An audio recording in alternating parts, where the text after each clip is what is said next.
So I'm now just kneading the pastry. I had a technical fault there. The video decided to cut out as I was doing it. I'm not quite sure why. It must have been bored.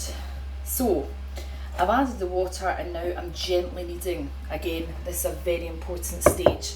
If you don't knead gently or you over knead the pastry, then you're going to end up with it being extremely tough and it will not roll out. If you have over handle it, it will become really super tough. So that's my pastry now in a nice soft elastic dough. I'm going to roll it out and I'm going to be using these tiny little cases that I'm going to line. I'm going to use a cutter. I've got a huge selection of cutters here, pretty much every size you could think of, but I'm going to go with one of these and I'm going to cut it out and be able to hopefully line these. I'm not going to bake blind, but for those of you who want to bake blind, the product that you're making may require it. Remember to put rice or pasta onto greaseproof paper to push it down so you don't get an air bubble in it. I'm just going to roll this out and then I'll cut it out and let you see what I've done. Okay, so this is me rolling it out. I've floured the worktop and now I'm stretching out that gluten using my rolling pin, but each time I am twisting the pastry round so it gets lovely and thin, but it doesn't stick to the work surface. So once I've got it to a really good thickness, then what I can do is get my cutter, put it right to the edge of the pastry and cut out the shape that I want to line into here. Now I'm not quite sure if this is going to be too small, so I'm going to try it first and see. I think I need the larger cutter.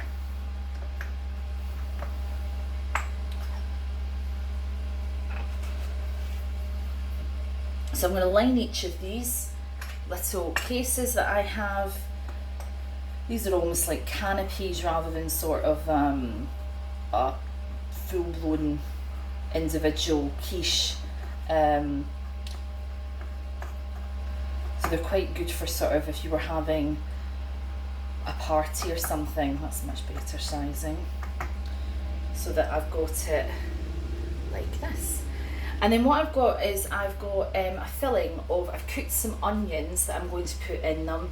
And I've got some grated cheese for the mixture, and I've also got some chopped up ham as well. For the actual filling, it's a quiche filling, so it's using eggs and milk. The eggs are extremely important for the coagulation of the filling. So I'm going to add in probably 2 eggs to fill mine.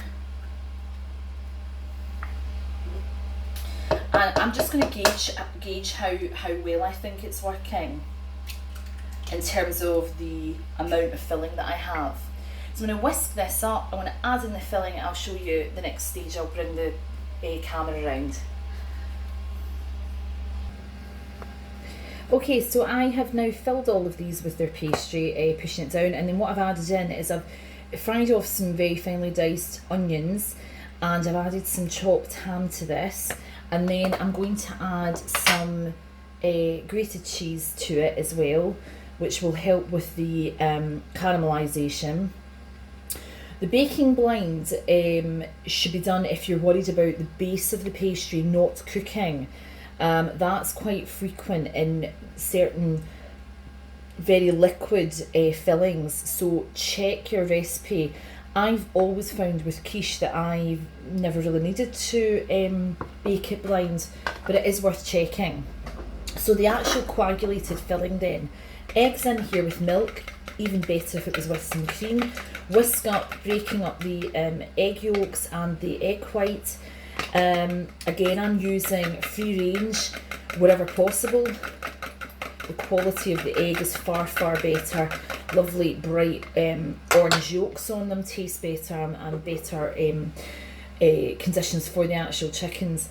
Then what we do is we pour the mixture over, making sure that it's not too full, because as it coagulates, as it cooks, the egg mixture will actually rise up. So making sure that it's sort of filled up but not completely to the top. And you can also watch another video that I've done with short crust pastry. I did it for Key Stage 3, but it's actually a complex product. It's a roasted vegetable tart. It's on the YouTube channel, and it was actually quite a successful recipe. I made a tomato sauce using fresh tomatoes and basil and oregano, and I roasted them in the oven with something called pomegranate molasses, and I whizzed it up with a hand sort of stick blender and make it all smooth, and I added that to the base of the pastry. Then I added my vegetables, and then I added some goat's cheese on top, but it could have been mozzarella, almost like a pastry pizza. These go into the oven. The top will obviously caramelise because of the sugar that's present in the cheese, which is lactose. The eggs will coagulate and rise up, and the pastry will dextrinise. These would be perfect if you were then serving them onto a plate with a couple of them, maybe a side salad with a dressing. That's quite a good product. I'm going to pop these in and then hopefully show you them what they look like once they're done. So they've been in the oven for about 20 minutes or so until the egg mixture is coagulated. It's bouncing back up and down. So this is my miniature ones here. I've taken one out for you to just have a look at. Here, base is got no darkness to it, so I know all the moisture is cooked out of that, even though it wasn't baked blind. Maybe it would have been nicer if that top part there was slightly better trimmed, but if I placed this onto a plate, maybe a couple of them with some salad, it would be a really good complex product. So hopefully you'll have a shot now. Make sure you answer the questions on the PowerPoint, and I'll see you soon.